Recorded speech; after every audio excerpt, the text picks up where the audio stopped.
Today we're recapping Now You See Me, directed by Louis Leterrier.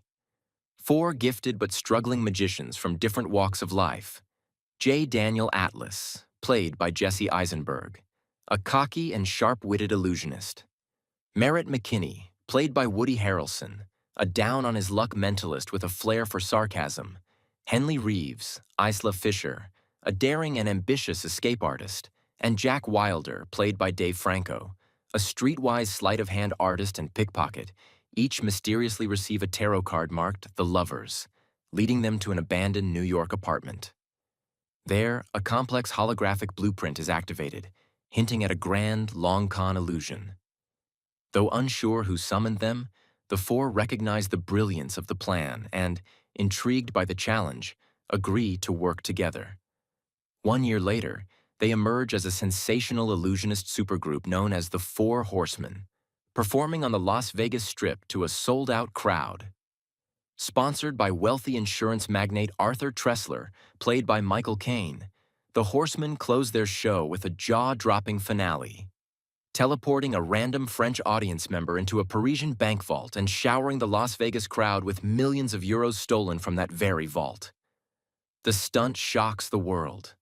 The robbery is real, verified by Interpol, and the FBI quickly steps in, with Agent Dylan Rhodes, played by Mark Ruffalo, reluctantly leading the investigation, partnered with Interpol agent Alma Dre, played by Melanie Laurent. Despite detaining the Horsemen, they are released due to a lack of hard evidence and airtight alibis. Dylan and Alma consult Thaddeus Bradley, played by Morgan Freeman, a smug former magician who has made a career out of exposing magic tricks on television.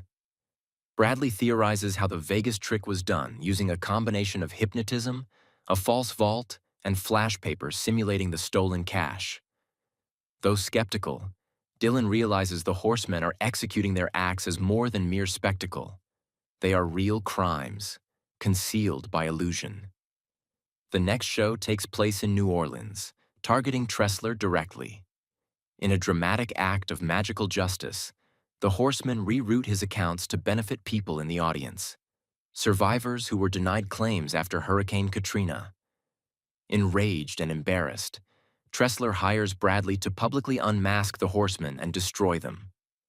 Meanwhile, Alma begins to suspect that a deeper force may be at work. She uncovers references to the Eye, a secretive, possibly mythical cabal of elite magicians dedicated to using illusion to expose greed and injustice. She believes the Horsemen are acting on its behalf, but Dylan dismisses the idea as romantic nonsense. However, the Horsemen continue to evade every trap, even swapping Dylan's phone with a look-alike bugged version to monitor the FBI's moves in real time. During a major FBI raid in New York, 3 of the Horsemen vanish in a staged escape. Jack, however, is pursued through the city and appears to perish in a fiery car crash while trying to destroy incriminating evidence. His apparent death hits the team hard and throws off Dylan, who begins to question everything. Dylan and Alma uncover documents pointing toward Elkhorn Security, a safe manufacturing company with ties to both Tressler and a past magician's tragedy. Suspecting the Horsemen's next heist, they intercept a large Elkhorn safe, but it contains only balloon animals, yet another sleight of hand. The 4 Horsemen, minus Jack, presumed dead, stage their final show at 5 Points, a street art mecca in Queens. As the show ends, they leap from the rooftop and vanish into the crowd, amid a cascade of counterfeit money. Meanwhile, the actual stolen funds, millions in real cash, are discovered hidden in Thaddeus Bradley's car. He's arrested for his supposed role in the thefts, furious and confused. In prison, Bradley starts putting the pieces together.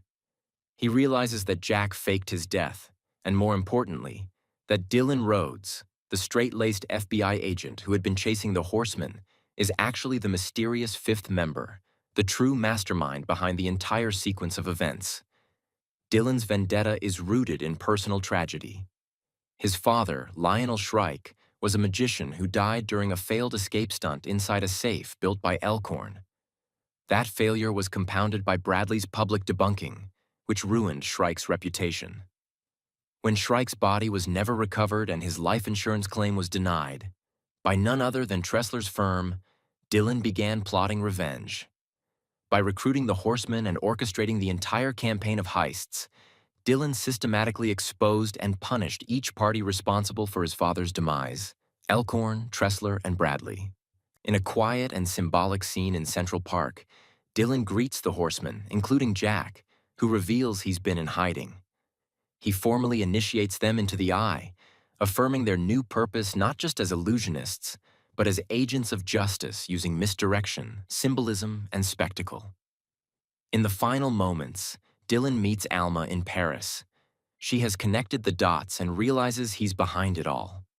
Instead of turning him in, she listens as he opens up about his motives, and she chooses to keep his secret, suggesting that justice, like magic, isn't always about what's seen, but about what feels right.